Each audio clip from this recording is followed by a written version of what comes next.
نبی کریم صلی اللہ علیہ وسلم نے حضرت عبداللہ بن عباس اپنے شاگرد عطا سے کہتے ہیں کہ عطا الا اوری کا امرت من اہل الجنہ، کیا میں تجھ کو دنیا میں جنتی عورت نہ دکھا دوں؟ دنیا میں جنتی عورت،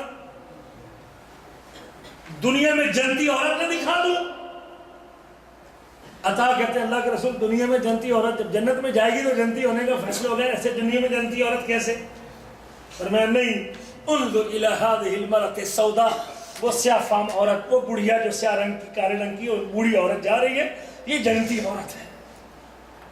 یہ کون ہے؟ یہ جنتی عورت ہے۔ استاد جی آپ کو کیسے پتہ چلا یہ جنتی عورت ہے؟ حضرت عطا حضرت عبداللہ بن عباس سے کہتے ہیں استاد جی آپ کو کیسے پتہ چلا یہ جنتی عورت ہے؟ فرمایا ایک دن حبیب کبریا کی مجلس میں تھا، رسول کریم کی محفل میں تھا، یہ خاتون آپ کی مجلس میں آئی تھی اور آپ کی مجلس میں آنے کے بعد آپ سے کہتی اللہ کے رسول انی امرأۃ اسراء، میں ایسی خاتون ہوں جس کو مرگی کا دورہ پڑتا ہے، جس کو مرگی کا دورہ پڑتا ہے، میں جب گرتی ہوں بیماری سے گر کے بے ہوش ہو جاتی ہوں اور بے ہوشی کی حالت میں میرا جسم ننگا ہو جاتا ہے، اور میرے لیے بے ہوشی کی حالت کے اندر بھی اپنے جسم کا ننگا ہونا ناقابل برداشت ہے، میرے لیے دعا کرے کہ اللہ مجھ کو شفا نصیب کر دے۔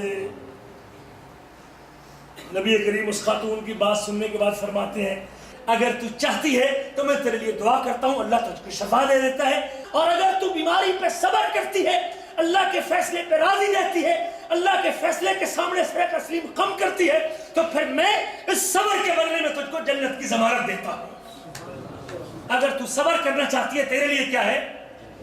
پیشکش کس نے کی؟ نبی کریم نے کی۔ اچھا اللہ کے نبی سوچتی ہوں جی، انشاءاللہ کوشش کرتی ہوں جی، انشاءاللہ میرے لیے دعا کیجیے جی، اللہ مجھ کو توفیق دے آپ کی بات ماننے پہ، آپ کے وعدے کو پورا کرنے۔ یہ باتیں ان کو آتی تھی کہ نہیں آتی تھی؟ نہیں، مخلص تھے، آپ کی بات کی قدر کو جانتے تھے، آپ کے فرمان کی قیمت کو سمجھتے تھے کہ بات اللہ کی وحی والی زبان سے نکلی ہے۔ کہتے اللہ کے رسول میں صبر کرتی ہوں، اگر مجھ کو اس بیماری پہ صبر کے نتیجے میں جنت ملتی ہے تو میں کیا کرتی ہوں؟ میں صبر کرتی ہوں۔ بات پہ یقین تھا، بات کو مانتی ہے، صبر کا وعدہ کرتی ہے۔ نبی کریم اس خاتون کو جنت کی گارنٹی دیتے ہیں۔